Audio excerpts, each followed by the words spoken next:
সড়ক ভবনে আগুন দেওয়া, আমি জানি আরো লিস্ট আরো বড় ছিল। তো সেগুলোর কার্যক্রম তিনি নাকি নির্দেশ দিয়েছেন।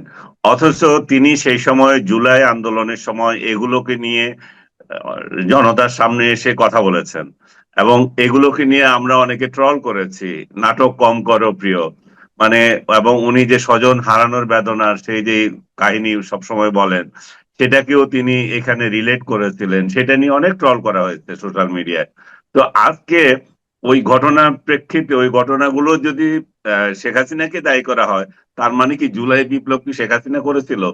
শেখ হাসিনা চেয়েছিল কি জুলাই বিপ্লব হোক? এবং এর মধ্যে তো এভিডেন্স খাড়া হয়ে গেছে। আমি দেখলাম আওয়ামী লীগের তরফ থেকেও প্রচার করা হচ্ছে, ও আওয়ামী লীগের তরফ থেকে নয়, যে যে কেউ প্রচার করতে পারে সেটা, যে দুইজন ছাত্র নেতা অলরেডি স্টেটমেন্ট দিয়েছে যে আমরাই তো এইগুলাকে ভেঙেছিলাম, আমরাই আগুন দিয়েছিলাম। একজন বলেছে আমি পুলিশ হত্যা করেছি বা পুলিশকে আক্রমণ করেছি, এখন শেখ হাসিনা যদি আসে আর রাষ্ট্রীয় আইনে তো আমাকে ধরার মতো সুযোগ রয়ে গেছে তার। তো এই সমস্ত জিনিস যখন প্রকাশিত, তখন যদি আপনি এই ধরনের একটা বিচার করতে যান, বিচার তো অবশ্যই করতে পারেন। জুলাইতে তো অনেক হত্যাকাণ্ড ঘটেছে, সেখানে যদি শেখ হাসিনার সংশ্লিষ্টতা থাকে, এবং থাকা অস্বাভাবিকও কিছু না, যেহেতু তিনি রাষ্ট্র ক্ষমতায় ছিলেন, সেটা বিচার হতে পারে। কিন্তু পার্সিক্যাল বিচার, যেগুলো হাস্যকর বিচার, যেগুলা সাজানো নাটক, এগুলা না করাই আমি মনে করি যে বেটার। কারণ এগুলার মধ্য দিয়ে জনগণের কাছে একটা বার্তা যায় যে এই আমাদের আইন আদালত এগুলোকে আমরা দিনে দিনে হাস্যকর করে ফেলছি। শেখ হাসিনার বিরুদ্ধে অভিযোগ ছিল যে আদালত তাদের নির্দেশে চলতো, সরকারের নির্দেশে চলতো। এখন কি বলবো, এখন তো আদালতের কোনো চরিত্রই নাই। এখন তো আদালত সরকারি ইঙ্গিতে চলে সেটা না, আদালত একটা বিশৃঙ্খল পরিবেশ তৈরি হয়েছে, যেখানে যেভাবে নিয়োগ দেওয়া হয়েছে, যেভাবে নিয়োগ কর্ম চলতেছে, যেভাবে মব চলতেছে আদালতে, এটাকে তো আর উচ্চ আদালতের যে সম্মান, সেটা তো ভুলুণ্ঠিত হয়ে গেছে, তাই না? এটা ক্যামেরা ট্রায়াল না, এটা উল্টোটা পাবলিককে দেখাচ্ছে। এবং এটা তো প্রথমবারের মতো আহ বাংলাদেশে হলো যে রাষ্ট্রীয় টেলিভিশনে যে বিচার কার্যক্রম চলছে। এটা এক ধরনের ভালোই হলো। দুই ধরনের এটা ক্ষতি আছে। এক ধরনের ক্ষতি হচ্ছে যে মানুষ, আপনি ওই সিনেমাতে যেরকম দেখেন না, বিচার হইতেছে, তারপর পেছনের লোকগুলো চিৎকার দিয়ে ওঠে যে না না এটা অন্যায় হচ্ছে, তাহলে মানে কি দাঁড়ায়, বিচারক তার কার্যক্রম ঠিক মতো করতে পারে না, একটা জনচাপ তার উপর তৈরি হয়। এটা একটা ক্ষতির দিক। আরেকটা ভালো দিক হচ্ছে যে কিছু সচেতন মানুষ তো দেখছে কিরকম মামলা চলতেছে। যদি এগুলো না হতো, অনেকগুলো তো জানতো না যে শেখ হাসিনার বিরুদ্ধে যে অভিযোগগুলো করতেছে, এগুলো তো হাস্যকর অভিযোগ। যে এই যে যে চিফ প্রসিকিউটর যিনি তাজুল ইসলাম, উনি যে করে যাচ্ছেন। আপনার সবচেয়ে এখানে আমাদের তো বড় বিষয় হচ্ছে যে আমরা যে আপনার এই তাজুল ইসলাম ছিল এই কোর্টের রাজাকারদের উকিল, তাই না? তাকে জি। আমরা এই কোর্টের চিফ প্রসিকিউটর বানালাম। এটাই তো একটা রাষ্ট্রপক্ষ। আইনের বড় ধরনের বরখেলাপ হলো। এটা এই বরখেলাপ খুব শিগগির, মানে খুব নিকটে আমরা দেখলাম। যেমন এটিএম আজহারুল ইসলামের মামলার ক্ষেত্রে আমি পার্সোনালি বলে রাখি, আমি হয়তো যাই শ্রোতা আছে তাদের কাছে আমি মাপ চেয়ে নিচ্ছি যে তাদের দৃষ্টিভঙ্গি যদি অন্যটা হয়। আজহারুল ইসলামকে ব্যক্তিগতভাবে আমার ভালো সম্পর্ক ওনার সাথে, আমি ওনাকে লাইক করি, উনিও আমাকে লাইক করেন। কিন্তু সেটা অন্য একটা বিষয়। এই জায়গায় আমি, উনি যখন মুক্তি পেয়েছেন, আমার ভালোই লাগছে যে দীর্ঘদিন কারাভোগ করেছেন, 12 বছর প্রায়। একটা লোক কারাভোগ করা মানে হচ্ছে যাবজ্জীবন কাটিয়ে এসেছেন, মৃত্যু এখন হওয়া না হওয়া এটা সব আল্লাহর হাতে। কিন্তু তার যে প্রক্রিয়া উনি বের হয়েছেন, সেটা আমি সমালোচনা করতে যাই। সেটার সমালোচনা করতে যাই এই জন্যই যে উনার, আমাদের যে কোনো মামলা, আপনি যদি একজন আসামি হন, আপনি যদি একজন উকিল দেন, সেই উকিল যতটুকু করে আসে ওইখানে, তারপর হঠাৎ আপনার মনে হলো যে না, এই উকিল আমার উল্টাপাল্টা করতেছে, আমি তাকে সরাই দেব, আপনি আরেকজনকে দিলেন, দিতে পারেন। কিন্তু ওই উকিল আগের যে কার্যক্রম আপনার পক্ষ নিয়ে করেছে সেটা অস্বীকার করতে পারবে না। কারণ এখানে উকিল তো ওই মামলারই করেছেন না, আপনার সাথে পার্সোনাল তো কোনো বিষয় না। এখন ওই মামলার উনি উকিল হিসাবে যেটুকু চালিয়েছেন, পরবর্তীতে আপনি যখন চেঞ্জ করলেন, আরেক উকিল এসে বললো যে না, আমার আগের উকিল যা করে গেছে সেগুলো আমি মানি না, মানবো না, তা কিন্তু হবে না। আমি আপনার কথা সূত্র ধরেই বিবিসির সাবেক সাংবাদিক ডেভিড বার্গম্যানের একটা ফেসবুক স্ট্যাটাস আপনি নিশ্চয়ই খেয়াল করেছেন। হুম। যিনি এই মানে মানবতা বিরোধী অপরাধের দায়ে অথবা যুদ্ধাপরাধের দায়ে জামাতের শীর্ষ নেতাদের বিচারিক প্রক্রিয়া নিয়ে আন্তর্জাতিকভাবে প্রশ্ন তুলেছিলেন। তিনি কোনো পার্সোনাল ইন্টারেস্ট থেকে করেছিলেন আমি সেটা বলবো না। অবশ্যই শেখ হাসিনার সময় যুদ্ধাপরাধের দায়ে যে বিচারগুলো হয়েছিল তা কোনো কোনো ক্ষেত্রে বিতর্কিত হয়েছিল, তিনি সেই বিতর্কের জায়গাটি খুব ওপেন কথা বলেছেন আন্তর্জাতিকভাবে। তিনি এখন আজহারুল ইসলামের এই যে খালাসের বিষয়টি নিয়ে আবার প্রশ্ন তুলছেন যে এটি কোনোভাবেই সাপোর্ট করা যায় না। বিচারিক প্রক্রিয়া নিয়ে আমরা প্রশ্ন তুলেছিলাম, আবার যেই বিচারিক প্রক্রিয়া নিয়ে এখন তাদেরকে খালাস দেওয়া হচ্ছে সেটাও যথেষ্ট প্রশ্নবিদ্ধ। ঠিক আপনি যে কথাগুলো বলছিলেন, তাহলে আপনি বলছিলেন যে আবার সরকার পরিবর্তন হলে এইগুলো আবার উল্টে যেতে পারে, কিন্তু সরকার পরিবর্তন না হলে ইতিহাসের যে দায় আমাদের উপর আহ, চেপে যাচ্ছে সেখান থেকে আমরা মুক্ত পাবো কিভাবে?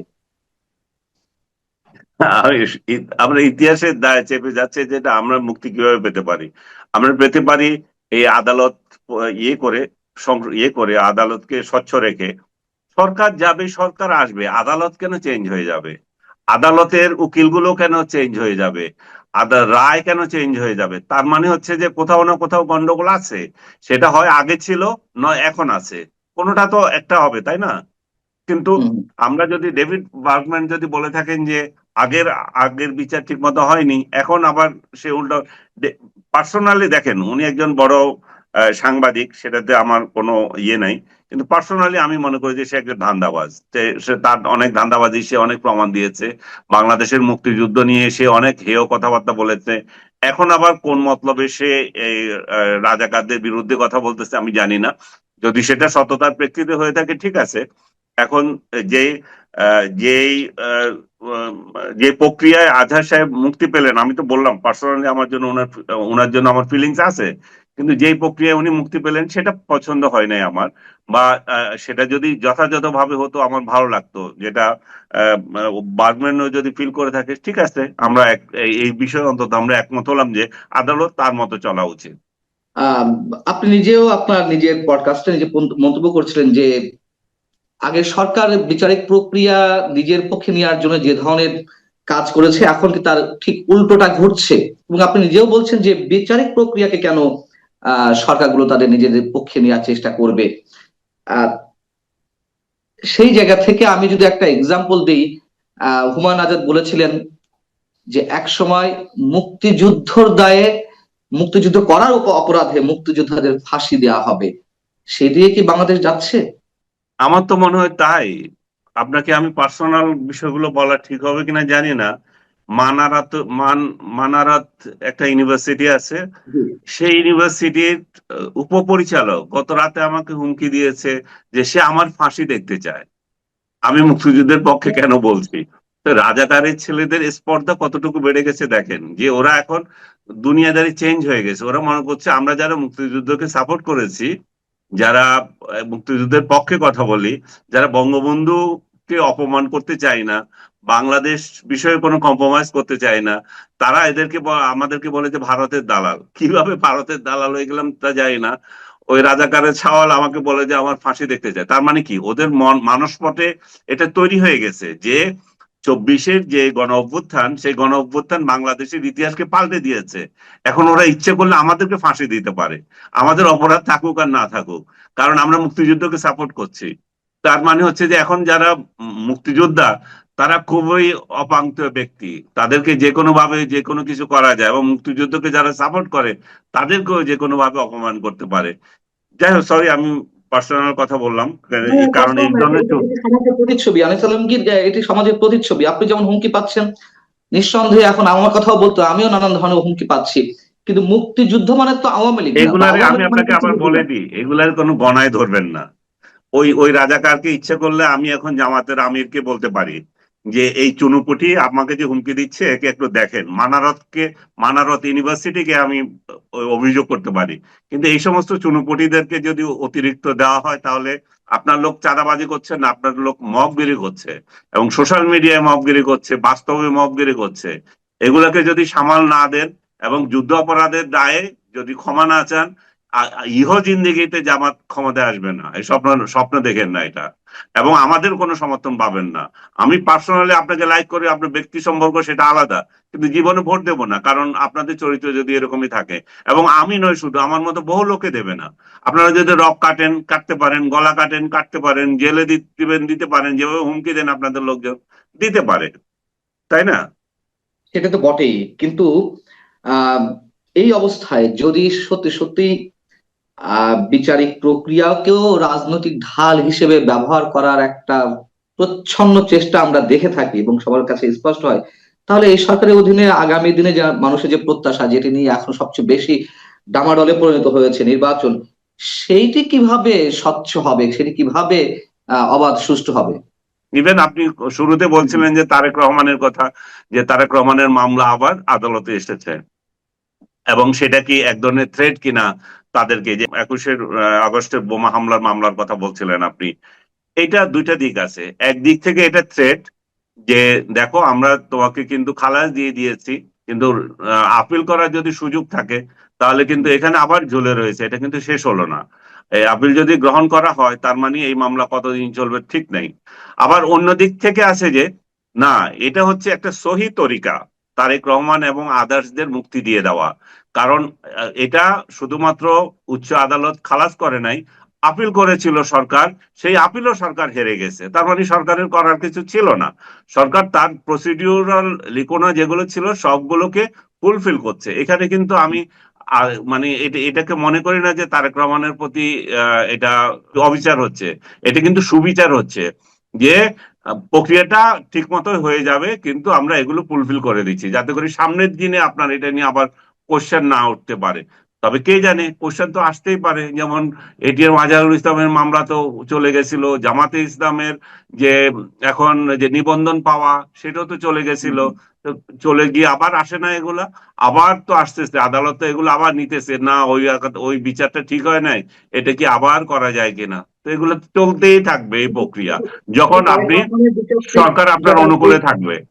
জি, তারেক রহমানের বিষয়টি যাতে যাতে আর কোনো প্রশ্নবিদ্ধ অবস্থা না থাকে, তার একটা প্রক্রিয়া হতে পারে। কিন্তু হুম। সার্বিকভাবে যা দেখা যাচ্ছে, আপনি নিজেও যদি আশঙ্কা করছিলেন, সেটাই বেশি তীব্র হওয়ার শঙ্কা কিনা, যে একটা থ্রেট অবস্থায় রাখা, যেহেতু বিএনপি ডিসেম্বরের মধ্যে নির্বাচন চাচ্ছে, বেশি বাড়াবাড়ি করলে একটা খড়গ সামনে ঝুলিয়ে রাখা, এটির সম্ভাবনা কতখানি? আমি তো বললাম সেটাও ইয়ে মানে উড়িয়ে দেওয়া যাচ্ছে না, কারণ এগুলো হচ্ছে আন্ডার টেবিল ডিল, তুমি আমাকে আমি সাপোর্ট সেটাই করছো। বলছি যে যা দেখা যাচ্ছে সার্বিক প্রক্রিয়ায়, সার্বিক ব্যবস্থায়, তাতে আমরা কোনটা বেশি করে সামনে গ্রহণ করব, যে ন্যায় বিচারের আমি দুইটা বিষয়টি নাকি আমি দুইটা কি থ্রেটের বিষয়টি? আমি দুইটা কি 50-50 ধরছি, তো দুইটাই আছে, কিন্তু দুইটা একসঙ্গে তারেক রহমানের অনুকূলে যেতে পারে, দুইটা একসঙ্গে তারেক রহমানের বিরুদ্ধেও যেতে পারে। কারণ তারেক রহমানের বিরুদ্ধে যদি যায় তার মানে হচ্ছে এটা আদালত চলুক, আর তারেক রহমানের পক্ষে যদি যায় তাহলে এটা আমি আপনার কিন্তু উপরেরটাও হালাল করে দিলাম। এবং এটা নির্ভর করছে তারেক রহমানের থ্রেট কতটা সরকার গ্রহণ করবে কি করবে না, তারেক রহমান কতটা কম্প্রোমাইজ করবে তাদের সাথে। আজকে এটা পরস্পরের লেনদেনের বিষয় হতে পারে, এবং হয়েছেও। তারেক রহমান যে আপনার এতগুলো মামলা থেকে মনে করেন খালাস পেয়ে গেলেন, তারেক রহমান, বাবর এন্ড আদার্স, এটা এটা কিন্তু বড় বড় ডেঞ্জারাস মামলা ছিল, তাই না? এখন এখন তারেক রহমান দোষী কি না দোষী সেটা হচ্ছে অন্য বিষয়, কিন্তু মামলা থেকে তো উনি খালাস পেয়েছেন, সেটা তো সত্য। এবং সে একই কায়দায় আপনি যদি খালেদা জিয়ার বিরুদ্ধে যে অন্যায়ভাবে মামলা করেছিল, অবশ্যই সেটা অন্যায় ন্যায় যদি যেটাই হোক, উনি তো ভোগ করেছেন, এ, সাজা ভোগ করেছেন এবং ভোগরত অবস্থায় ছিলেন, সেটাকে প্রত্যাহার করা হলো। ইভেন এবং আরো বড় বড় মামলা যেটাই হোক, ইভেন জামাতকে যেটা এখন উপহার দেওয়া হলো, তো সবগুলো তো ডিলের মাধ্যমে হচ্ছে না, তো লেনদেন প্রক্রিয়া এগুলা। তো লেনদেনে কোথাও যদি গোলমাল হয়ে যায়, হইতে পারে, ঝামেলা হতেই পারে তখন। এবং এই আদালতকে তো আবার শুধুমাত্র আমরা যে বিরোধী দলকে উনি কাজে লাগাচ্ছেন সেই জন্য বলছি তা না, আদালতকে তো ডক্টর ইউনূস নিজের কাজেও লাগিয়েছেন, তাই না? নিজের হুম, মামলাগুলো, হুম। নিজের কর্মচারীদের মামলাগুলো সবগুলোই তো উনি প্রত্যাহার করে নিয়েছেন, এবং নিজের একটা ভ্যালিডিটি নিয়েছেন উচ্চ আদালত থেকে, যে উনি কিভাবে ক্ষমতায় থাকবেন, এবং উনি যে কর্ম করছেন, আরো কত কিছু যে উনি যা করছেন, মানে আমি তো বাংলাদেশের ইতিহাসে এমন কোন সরকার প্রধান দেখি নাই যে নিজের স্বার্থগুলো এত নির্লজ্জভাবে কাভার করছে, এত নির্লজ্জভাবে আদায় করছে। এটাই ইতিহাস লেখা থাকবে ডক্টর ইউনূসের ক্ষেত্রে, যে উনি নিজের স্বার্থগুলো কিভাবে আদালত বলেন, রাষ্ট্রের নির্বাহী আদেশ বলেন, কিভাবে উদ্ধার করছেন। এই যে বিচার হচ্ছে, যে শুরুতেই যে কথা বলছিলেন যে যুগ পাল্টে গেলে কি হয়, তো দেখেন হাসিনা কি ভেবেছিল তার তার বিরুদ্ধে এইভাবে হবে, শেখ হাসিনাকে এই এই আদালতে দাঁড়াতে হবে বা আদালতে তার মামলা উঠবে। সে একই কায়দায় ডক্টর ইউনূস কি ভাবছেন যে উনি সামনের দিন উনার কিভাবে যাবে? আমরা তো কেউ জানি না ডক্টর ইউনূসের পরিণতি শেখ হাসিনার থেকে আরো 100 গুণ বেটার, মানে বেশি হয় কিনা, তাই না? আম, আপনার কাছে আমার শেষ প্রশ্ন, ডক্টর ইউনূস প্রসঙ্গ যখন নিয়ে আসলেন এবং সাম্প্রতিক সময় তার যেই বক্তব্য অনেক বেশি সমালোচিত হচ্ছে, তিনি জাপানে একটি অধিবেশনে বললেন, সম্মেলনে, যে একটি রাজনৈতিক দল শুধুমাত্র চায় ডিসেম্বরের মধ্যে নির্বাচন, আর কেউ চায় না। এটির ব্যাখ্যা প্রধান উপদেষ্টা প্রেস উইং থেকে দেওয়া হয়েছে পরবর্তীতে অনেক বেশি সমালোচিত হওয়ার পরে, যে না, তিনি আসলে বলতে চেয়েছেন বড় রাজনৈতিক দলগুলোর মধ্যে একটি দল শুধুমাত্র ডিসেম্বর নির্বাচন চায়। এটি আপনার কাছে কতটুকু লজিক্যাল মনে হয়, এই ব্যাখ্যাটি? তা হয় তাৎক্ষণিকভাবে বলতে পারে একটি দল চায় না, কথার কথা হয়তো বলে ফেলেছে যেহেতু ওটা প্রমিনেন্ট পার্টি, এবং পরবর্তী পর্যায়ে যখন দেখলো গণফোরাম, জাসদ, বাসদ, সিপিবি এবং আর অন্যান্য দলগুলো বলছে যে না, এটা তো ঠিক না, একটা দল শুধু রাজনীতি ইয়ে ডিসেম্বরের মধ্যে নির্বাচন চায়, তখন তাদের সুর পাল্টে গেছে, তখন এটা পরিবর্তিত হয়েছে। এবং এটা তো অবশ্যই অযৌক্তিক কথা। ইভেন একটা দলও যদি চায়, সেটাকেও তো আপনাকে কাউন্ট করতে হবে, কারণ এখন মাঠে আওয়ামী লীগ নাই, আওয়ামী লীগকে আপনি নির্বাসনে পাঠিয়ে দিয়েছেন, আর মাঠে দল আছে 2-3টা বড় ধরনের দল। দল বলতে নিবন্ধিত দল তো ওই দিন পর্যন্ত একটাই ছিল, বিএনপি আছে, জামাতও তখন নিবন্ধন নিয়ে স্ট্রাগল করছে, এবং আপনার এনসিপি তো এখনো নিবন্ধন পায় নাই। আপনার কাছে আমার সব শেষ প্রশ্ন, এক লাইনে একটু উত্তর চাই। সেটি হচ্ছে যে বর্তমান সরকারকে অনেকে এরই মধ্যে প্রকাশ্যে ফ্যাসিস্ট বলা শুরু করেছে।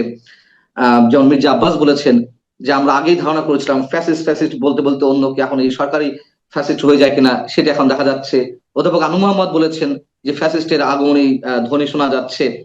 আহ আসলে কি আপনার কাছে তেমনটি মনে হয়? আর যদি তাই হয়ে থাকে, বাংলাদেশের অদূর ভবিষ্যৎটি কি? সুদূর নয়, অদূর ভবিষ্যতের কথা আমি বলছি। না, আমি ওনাদের সাথে একমত নই। মির্জা আব্বাস বা আনু মোহাম্মদ আরো যারা বলছে ফ্যাসিস্ট, আমি বর্তমান সরকারকে ফ্যাসিস্ট সরকার মনে করি না। আমি মনে করি যে এরা এক ধরনের ইনকম্পিটেন্ট সরকার, একটা অথর্ব সরকার। আমি মনে করি যে ফ্যাসিস্ট আমি বলবো না,